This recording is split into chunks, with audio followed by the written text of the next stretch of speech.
Hi there. New Year's resolutions for 2020. I've never really been much for New Year's resolutions. I always thought it was a bit of a silly idea, really. I mean, the New Year is a bit of an arbitrary concept, really. But I suppose it does mark a stage of transition, and a resolution is something that you do intend to do, and I think intentionality has a great deal to do with hermeticism anyway. Um, and well, the first thing actually to say, somebody said that this is a representation of the chalice. It looks more like a penis. And I've always wondered why the chalice should be considered a feminine symbol. In fact, why can't it be a masculine? Can't it be the lingam, which is the source of life? And this is the image that I keep receiving all the time. I suppose if you're a Freudian, you could link that to my sense of middle-aged impotence or something. But this is the image I keep receiving as the chalice for me anyway. And as I say, very much a male symbol, in fact, not a female symbol.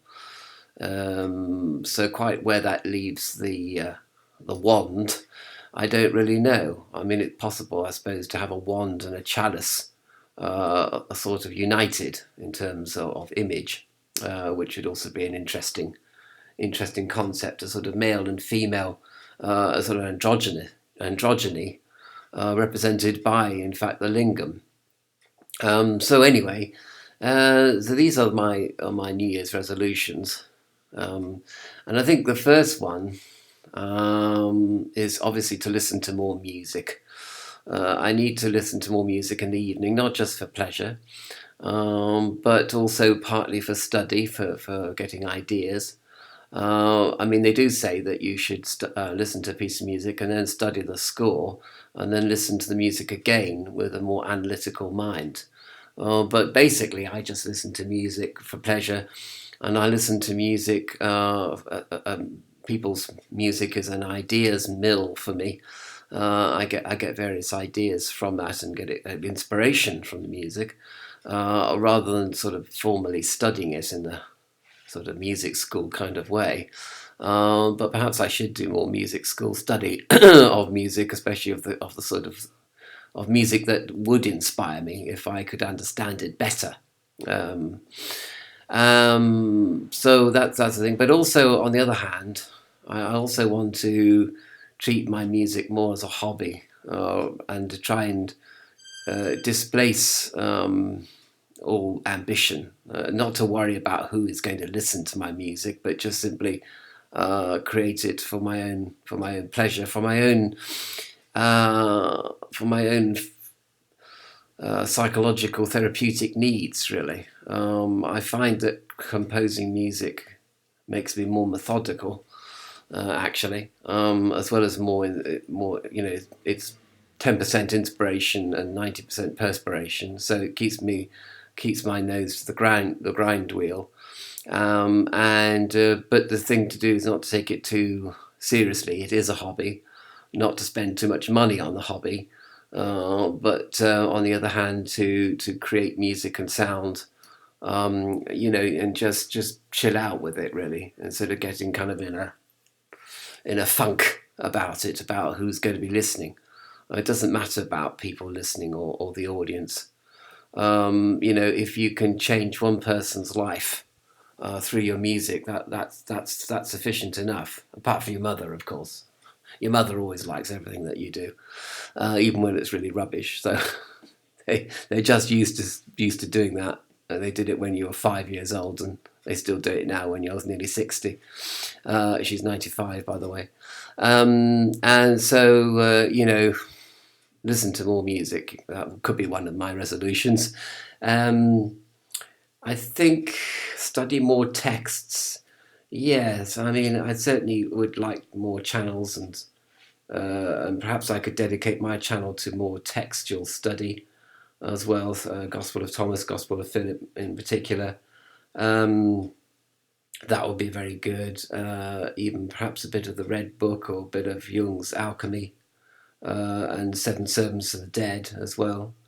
Could even do a book discussion with my partner and upload those to YouTube. They might be quite useful for people as well, I think. And of course, in connection with the YouTube video, trying to be more service to others. Not really, what's Gnosticism got to do with me, or what do I get out of Gnosticism, but what can I do for other people? I think that's a good question to ask on a regular basis. So I plan to do a bit more of that, asking that question. The 10-minute commitment rule, yes. I find that I can only do stuff in snatches. So, I do 10 minutes of a various project, committed absolutely, and then you go out and do 10 minutes of work in the garden, and or half an hour in the garden because I need to rest my eyes. So, but you get a lot done if you give yourself a bit of a timetable and a bit of a schedule, which says you've got to, do 10 minutes of something, and then you can commit to something else after. Do you know what I mean? And obviously, have nothing to do with social media, because that's just a ridiculous distraction, and there's enough distraction in this world as it is without going to social media for more of it. So the 10-minute commitment rule should take effect. It has actually already, and I find my productivity actually goes up. My enjoyment of things goes up as well, because you're not sort of stuck in a funk about something. You just do 10 minutes of fun, and then you go do something else after and come back to what you've done before. And sometimes you come back with fresh eyes and fresh ears, and a fresh level of commitment as well. Yes. So we go on to this kind of more controversial thing here. Being more in this world. I mean, granted, we don't want to be of this world. We don't want to be a source of distraction, and we don't want to be distracted by this world. But conversely, and perhaps contradictorily, we want to be more in this world, to develop what Steiner called practical energy, which is, more rajas and less tamas, but the intelligent use of practical energy, rather than just being a sort of, a labourer. You're going to be smart. You're going to work hard, but you're going to work smart, as Tai Lopez talks about as well, which is quite interesting. So we're not going to condemn the world, and we're not going to wish that we were out of this world. We're going to be in this world, but we're not going to be of this world. We're going to render unto Caesar the things that are Caesar's, and render unto God the things that are God. And to cultivate that actually as a spiritual discipline, in fact, and see where that leads. So to this effect, I'm building a lot of shrines in my garden, so to carry on doing that, I like shrines and stone mandalas, a bit like Jung. He used to build stone mandalas on the beach as well, and in his garden. Again, trying to find the centre of the mandala, the centre of the cyclone, the eye of the storm, as it were, and to keep building into the centre or building out of the centre, and as I say, into the world, but not of the world. And of course, I have got this dream, I suppose, and again, a contradiction, less dreaming, more work. But I got this dream of building a chapel dedicated to the Gnostic faith, this, and I have this dream, and it involves building, which I know nothing about. But on the other hand, my granddaughter is very keen, and she wants to be very practical as well. So perhaps we can build it together. And perhaps, and I mean, I can't see very well, so you need to be able to see straight lines if you're going to build, unless you're going to build it in a Steiner way, in which case you don't need any straight lines at all. Everything's kind of like not a straight line. That might suit me better to build in not a straight line. And certainly all my stone walls and everything, they're not straight at all because I can't see a straight line. So everything's kind of like rounded and off center and everything. But I don't know, building chapel. I mean, you certainly got to stand up, and certainly if you're going to have people in it, it shouldn't fall down.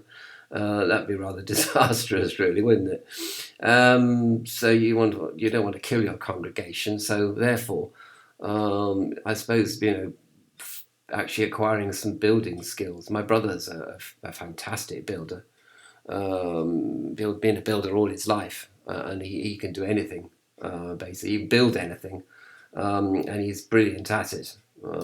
He's built some fantastic houses in his time, and everything from petrol stations to incredible homes for people, and he's amazing. He'll do anything.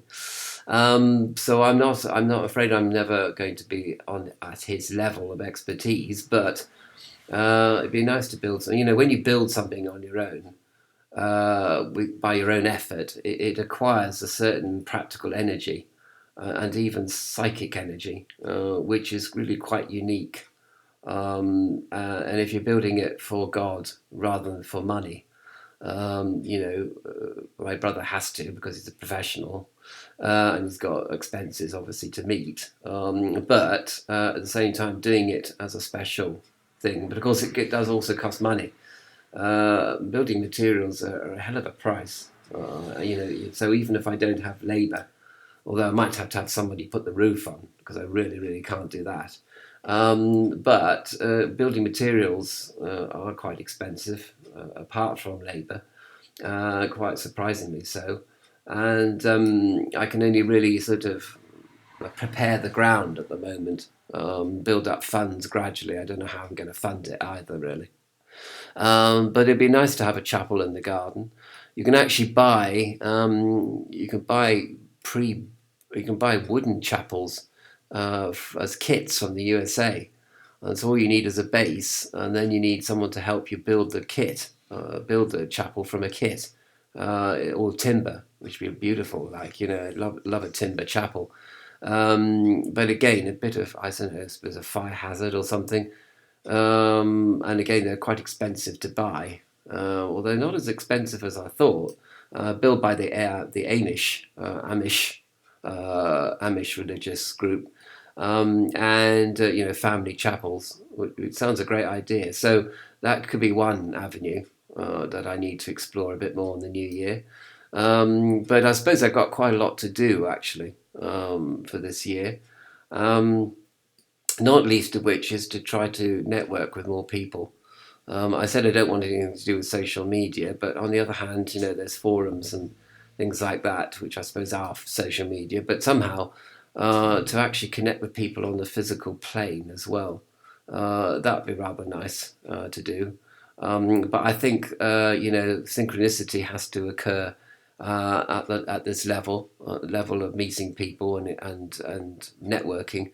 I think synchronicity has got a lot to do with that. I don't think that you should go looking for it. That's one of the problems of social media. You see, is it actually, how can I put this? It discards synchronicity. It kind of it fills a space that shouldn't be filled. I mean, synchronicity is a kind of space. You're kind of open to the universe and you're open to synchronistic events. But if you go filling that space with social media, which is sort of man's hubris, as it were, man's kind of answer to God, we're going to do it our way, we're going to have Facebook or Twitter or whatever instead of God, then you're going to waste your time and you're going to come across idiots and everything's going to go belly up.